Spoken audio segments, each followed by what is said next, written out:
Assalamualaikum warahmatullahi wabarakatuh. Kembali lagi di channel Lutfia Kamalia Rahma.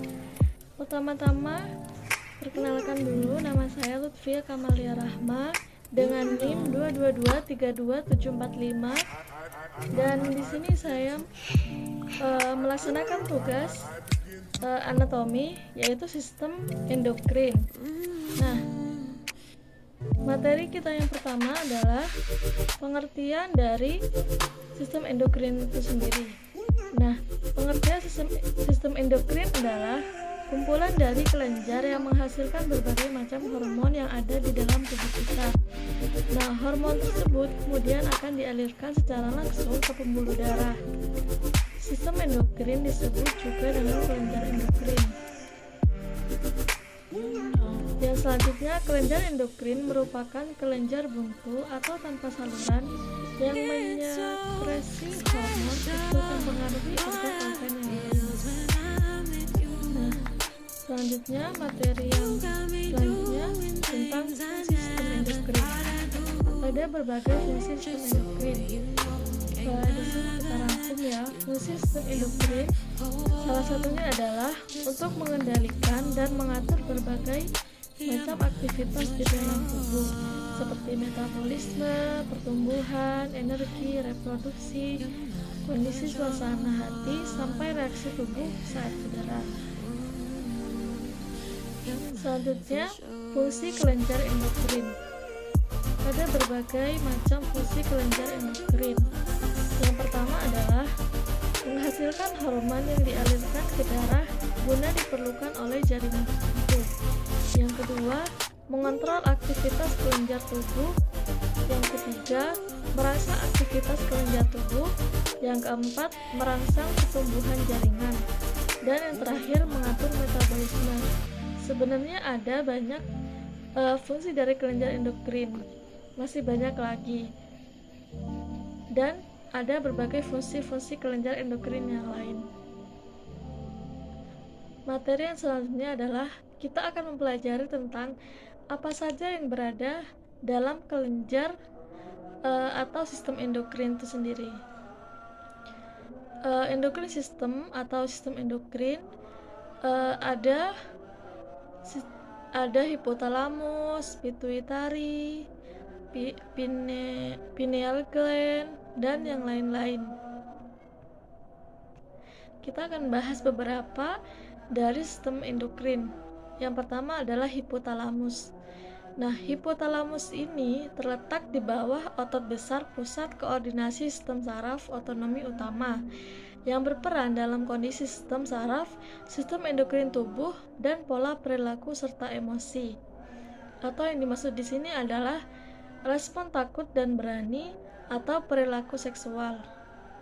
Yang selanjutnya adalah fungsi hipotalamus. Ada dua macam fungsi dari hipotalamus. Yang pertama, memelihara homeostatis, regulasi internal environment. Misalnya, nadi, temperatur, water balance, sekresi kelenjar, dan pituitari atau hipofisis. Yang kedua, mengontrol suhu tubuh seperti rasa haus dan pengeluaran urin, lapar dan kenyang. Sekresi hormon-hormon hipofisis anterior menghasilkan hormon-hormon hipofisis posterior, kontraksi uterus, dan pengeluaran ASI. Nah, itulah fungsi dari hipotalamus. Materi yang selanjutnya adalah hormon-hormon yang terkandung dalam hipotalamus. Ada beberapa jenis hormon yang dihasilkan oleh hipotalamus sendiri, yaitu yang pertama, hormon antidiuretik, hormon antioksitosin. Yang ketiga, hormon somatostatin, hormon pelepasan hormon pertumbuhan. Lalu ada hormon pelepasan gonadotropin. Yang keenam, hormon pelepasan kortikotropin. Dan yang terakhir adalah hormon pelepasan titropin. Baiklah, materi selanjutnya adalah kita akan mempelajari secara singkat tentang kelenjar pineal.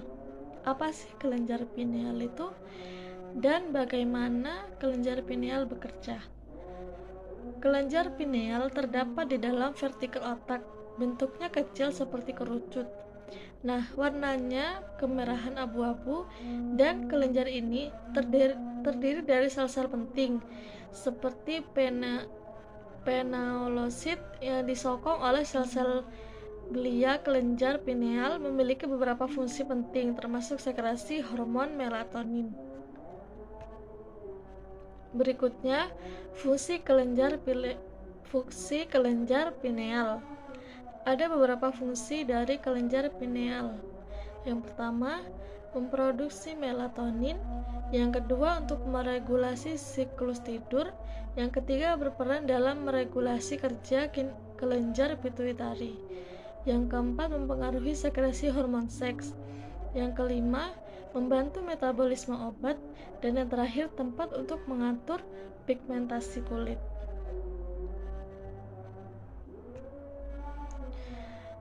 Baik, kita masuk dalam materi selanjutnya. Kelenjar hipofisis atau pituitari, atau biasanya yang dikenal dengan master of gland.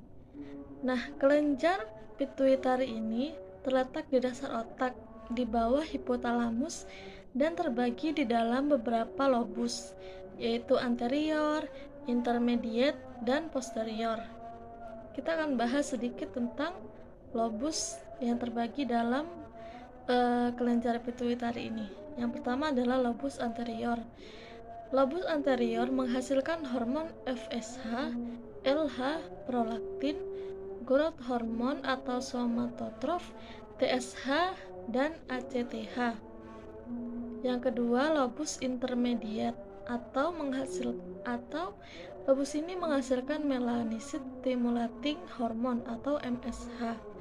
Yang terakhir, lobus posterior menghasilkan ADH dan oksitosin. Yang selanjutnya adalah kelenjar pankreas. Kelenjar pankreas merupakan kelompok sel yang terletak pada pankreas, sehingga dikenal dengan pulau-pulau Langerhans. Nah, hormon endokrin pankreas diproduksi di bagian pulau Langerhans ini. Nah, di dalam pulau-pulau Langerhans terdapat sel alfa, sel beta, dan sel theta. Nah, pankreas ini menghasilkan beberapa hormon. Yang pertama adalah hormon insulin, yaitu yang diekresi oleh sel beta. Yang kedua, hormon glukagon yang diekresikan oleh sel alfa. Dan yang terakhir, hormon somatostatin yang diekresikan oleh sel delta. Baik, selanjutnya adalah materi terakhir mengenai fungsi hormon yang dihasilkan oleh pankreas. Ada 4 fungsi hormon yang dihasilkan oleh pankreas. Yang pertama adalah glukagon. Nah, glukagon ini dihasilkan oleh sel alfa yang berfungsi meningkatkan kadar gula dalam darah, dan tipe hormonnya adalah asam amino. Yang kedua, insulin dihasilkan oleh sel beta dan berfungsi menurunkan kadar gula dalam darah. Nah, tipe hormon dari insulin ini adalah asam amino juga, sama seperti glukagon. Yang ketiga, somatostatin.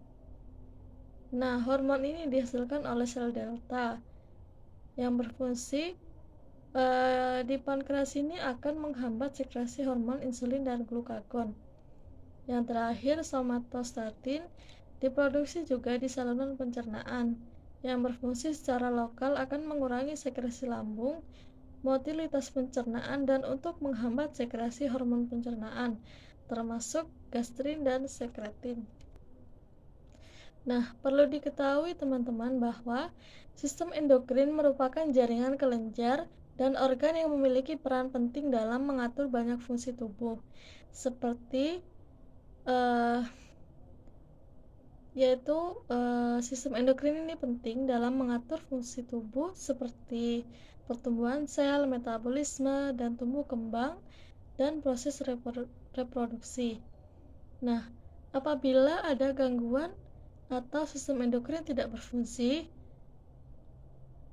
maka gangguan pada hormon yang dihasilkan sehingga terdapat kelainan pada fungsi tubuh. Seperti itu. Baik, terima kasih. Terima kasih untuk yang sudah menonton video saya. Jangan lupa like, subscribe, and share. Terima kasih. Wassalamualaikum warahmatullahi wabarakatuh.